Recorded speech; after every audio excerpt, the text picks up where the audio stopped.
يا صباح الفل، يا صباح الورد، يا صباح الجمال. ازيكم؟ عاملين ايه؟ وحشتوني جدا، يا رب تكونوا بخير. قلت بقى اقوم اعمل حاجه للولاد يفطروا بيها، حاجه دافيه كده في الشتاء اللي احنا فيه ده. ويلا تعالوا معانا. هي حاجه تعجبكم جدا، هي بسيطه واسهل مما تتخيلوا. ولو عندكم اطفال صغيره هيحبوها جدا جدا جدا. طلعت بقى كيلو لبن من الفريزر عندي، فكنت سايباه يفك من نص ساعه كده، فبقى بالشكل ده. علق عليه بقى، علقت عليه خلاص. اول ما يغلي بقى هبتدي اشتغل فيه على طول. يلا بقى عقبال ما اللبن بتاعنا يغلي هنبدأ نجهز المكونات اللي هنحطها عليه. معايا هنا طبق، هحط معلقتين او خليها معلقة كبيرة من الكريم شانتيه، معلقة كبيرة مليانة، ومعلقة كبيرة من الكريم باستري،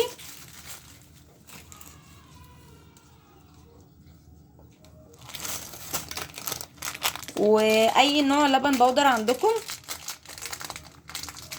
بيودي طعمها في مكان تاني خالص. هستخدم برضو معلقة كبيرة.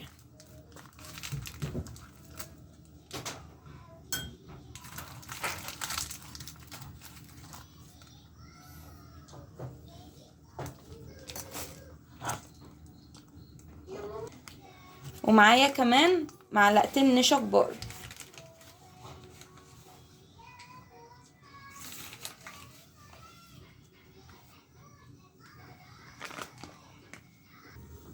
هنا اللبن عندي بدأ يسيح، فهحط 3 معالق كبار سكر.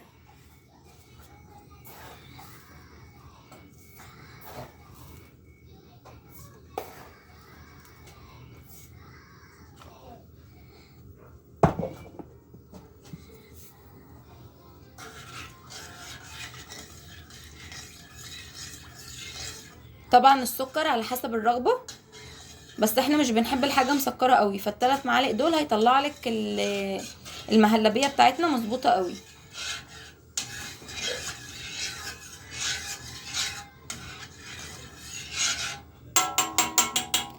هنسيبه بقى اول ما يبدأ يغلي، هنحط حبة مية هنا او حبة لبن، وهندوب المكونات اللي احنا حطيناها كلها، وبعد كده هنضيفها على المهلبية.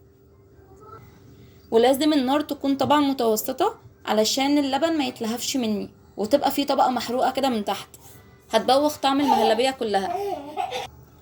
هنا انا حطيت المية على المكونات بتاعي، وهبدأ ان انا ادوبها كويس علشان ما تكتلش مني.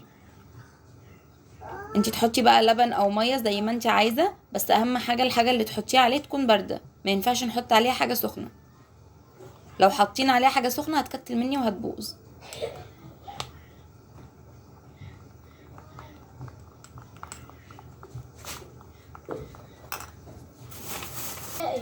وطبعا كل ما اللبن بتاعك يكون جايباه من حد مضمون، انتي ممكن تستخدمي اي نوع لبن، بس يعني اللبن الفلاحي هيطلع معاكي طعم القشطة فيه، هتكون حلوة جدا، هتحسي بغناوته كده. وهنا بقى هنزل بالمكونات. اللبن كان غالي اصلا،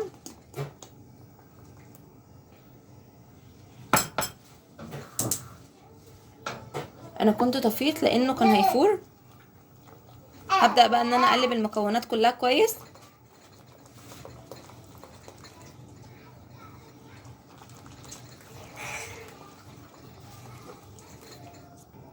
هفضل اقلب لحد ما القوام بتاعه يتقل، وبعد كده خلاص هيكون جاهز معانا.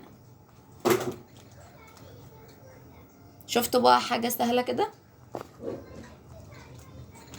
تاكلوا حاجة حلوة، مكونات بسيطة جدا موجودة في كل بيت، وطعمها غني مغذية للأولاد. ده حاجة بقى من بره فيها مواد حافظة أو مكلفة عليكم، اعملوها للولاد تحبوها جدا، ومش بتاخد وقت خالص. هنا بقى كان خلاص النشا استوت في اللبن كده، انا هطفي عليه على طول، وبعد كده هزود الفانيليا. طبعا احنا بنزود الفانيليا بعد ما بنطفي على طول، ما بنسيبهاش تغلي ولا حاجة، علشان الفانيليا طعمها مش يمرر الحاجة اللي احنا بنحطها عليها. وكده المهلبية بتاعتنا جاهزة معانا. شايفين القوام؟ قوامها حلوة قوي. طبعا هنبتدي نغرفها دلوقتي، وهي المهلبية اول ما بتبتدي تبرد يلا بسم الله. صلوا على النبي بقى في الكومنتات، واللي ما عملش لايك للفيديو يعمل لايك، ولو اول مرة تشرفيني في القناة يا ريت تعملي لي اشتراك.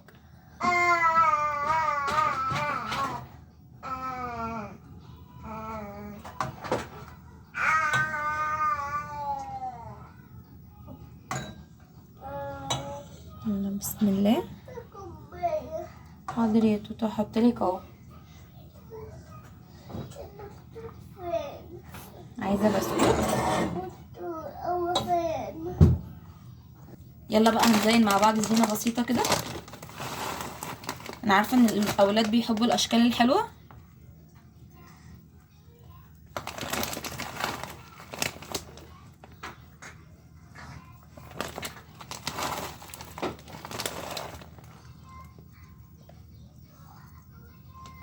ده بسكوت اوريو مجروش، الماركه دي وريتها لكم قبل كده، حلوه قوي. طبعا هو مش اوريو عشان طبعا المقاطعه.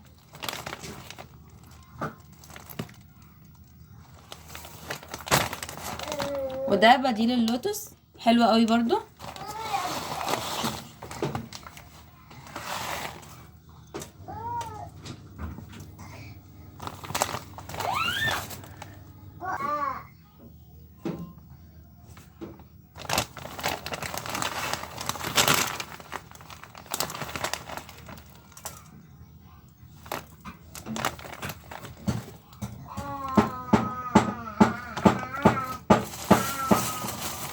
طبعا انت بتزيني على حسب مزاجك الشكل اللي تحبيه.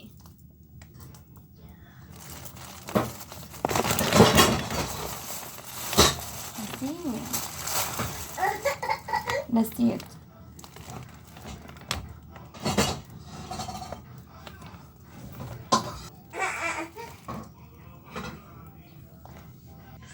وده بقى كان الشكل النهائي بتاعنا. احنا حاطين زينة بسيطة جدا، طبعا على حسب الامكانيات وعلى حسب الحاجة اللي موجودة متوفرة عندك. ويا رب يكون الفيديو عجبكم، ويا رب تكونوا استفدتوا منه.